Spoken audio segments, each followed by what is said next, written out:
Assalamualaikum warahmatullahi wabarakatuh. Kami dari kelompok 4 akan membahas mengenai hubungan belanja pemerintah dengan distribusi pendapatan dan ketimpangan antar wilayah.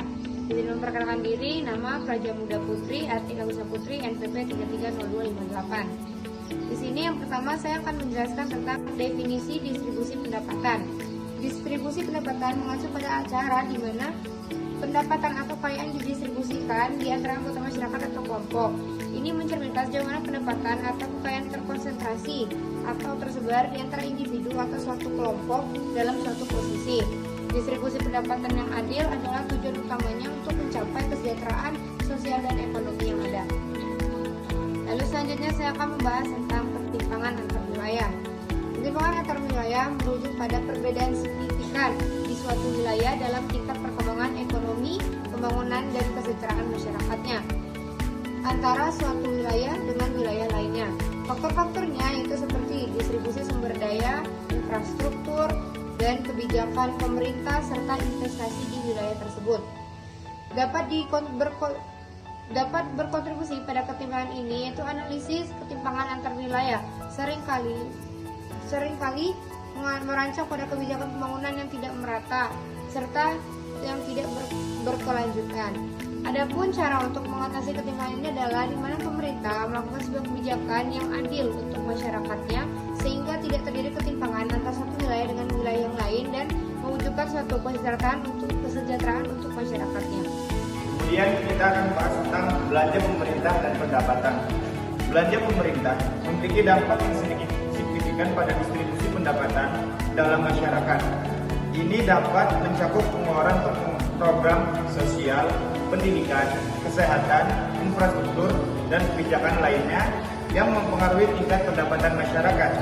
Hubungan antara belanja pemerintah dan distribusi pendapatan dapat dijelaskan melalui statistik dan grafik yang memperlihatkan efek dari kebijakan fiskal pemerintah terhadap berbagai kelompok pendapatan. Kemudian kita membahas tentang kebijakan fiskal dan distribusi pendapatan. Kebijakan fiskal adalah instrumen pemerintah yang melibatkan pengaturan pendapatan dan pengeluaran untuk mencapai tujuan ekonomi tertentu. Pengaruh kebijakan fiskal terhadap distribusi pendapatan sangat penting dalam menentukan sejauh mana kebijakan tersebut mendukung kesetaraan ekonomi. Kebijakan ini dapat mencakup perubahan dalam pajak, subsidi, dan pengeluaran pemerintah untuk program-program sosial. Contoh kebijakan yang mendukung kesetaraan ekonomi yang pertama adalah pajak progresif. Pajak progresif merupakan peningkatan tarif pajak seiring dengan tingkat pendapatan, memastikan kontribusi pajak yang lebih besar dari mereka yang memiliki pendapatan yang lebih tinggi. Kemudian yang kedua, program kesejahteraan sosial. Subsidi untuk kelompok berpendapatan rendah dalam bentuk tunjangan, bantuan pangan, atau perumahan dan bertujuan untuk mengurangi kesenjangan sosial ekonomi. Yang ketiga, pendidikan dan pelatihan keterampilan.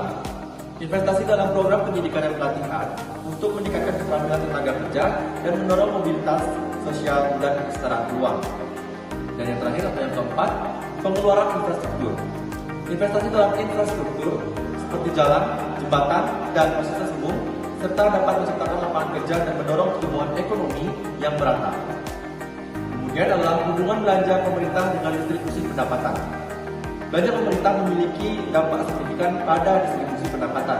Program sosial, investasi dalam pendidikan dan keterampilan, pembangunan infrastruktur, serta penerapan pajak progresif adalah strategi yang dapat meningkatkan kesetaraan ekonomi. Contohnya, seperti program Bolsa Familia di Brasil, menunjukkan keberhasilan implementasi kebijakan ini dalam mengurangi ketimpangan dan meningkatkan kesejahteraan masyarakat.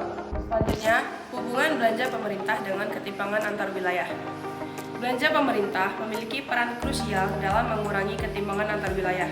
Investasi infrastruktur, pengembangan sektor ekonomi lokal, program pelatihan, dan kebijakan pajak regional dapat merangsang pertumbuhan ekonomi dan menciptakan peluang pekerjaan. Contoh proyek seperti jaringan transportasi cepat dan program pengembangan ekonomi regional telah berhasil mengurangi ketimpangan wilayah, mempromosikan keseimbangan ekonomi yang merata di seluruh negara. Tantangan dan peluang. Tantangan dalam mencapai distribusi pendapatan yang ada dalam mengatasi ketimpangan antar wilayah. Yang pertama, ketidaksetaraan pendidikan. Akses terbatas dan kualitas pendidikan yang berbeda dapat memperkuat kesenjangan keterampilan. Yang kedua, ketimpangan peluang ekonomi. Wilayah tertentu mungkin memiliki lebih sedikit peluang ekonomi atau sektor yang kurang berkembang. Yang ketiga, perbedaan infrastruktur. Kurangnya infrastruktur di beberapa wilayah dapat menghambat pertumbuhan ekonomi setempat. Yang keempat, ketidaksetaraan fiskal. Sistem pajak yang tidak adil dapat meningkatkan ketidaksetaraan pendapatan. Selanjutnya, peluang untuk perbaikan melalui kebijakan dan strategi baru. Yang pertama, investasi pendidikan yang merata, memastikan akses dan kualitas pendidikan yang setara di semua wilayah. Yang kedua, pengembangan sektor ekonomi regional, mendorong pertumbuhan ekonomi di wilayah yang tertinggal melalui intensif dan dukungan.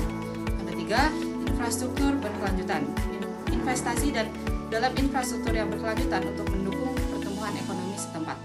Yang keempat, reformasi pajak progresif, menerapkan sistem pajak yang lebih adil untuk mengurangi ketidaksetaraan fiskal. Yang kelima, kebijakan inklusif dan partisipatif, mengembangkan kebijakan dengan melibatkan semua pihak dan mempertimbangkan karakteristik unik setiap wilayah. Solusi untuk mengatasi tantangan. Rekomendasi solusi holistik untuk mengatasi tantangan distribusi pendapatan dan ketimpangan antar wilayah melibatkan investasi pendidikan merata, diversifikasi sektor ekonomi, infrastruktur berkelanjutan, reformasi pajak progresif, kebijakan inklusif, monitoring yang efektif, kemitraan pemerintah swasta, dan pemberdayaan masyarakat. Diharapkan langkah-langkah ini menciptakan pertumbuhan ekonomi yang inklusif dan berkelanjutan di seluruh wilayah. Hal ini dapat kita simpulkan, yaitu distribusi pendapatan yang adil merupakan tujuan penting, tetapi berbagai tantangan seperti ketimpangan antar wilayah dan ketidaksetaraan fiskal memerlukan strategi yang holistik. Pengaruh belanja pemerintah dan kebijakan fiskal memiliki potensi untuk distribusi pendapatan yang lebih merata, dengan investasi pendidikan dan pengembangan ekonomi regional sebagai solusi kunci. Mungkin itu saja yang dapat kelompok kami jelaskan. Atas kekurangannya kami mohon maaf, kami ucapkan terima kasih.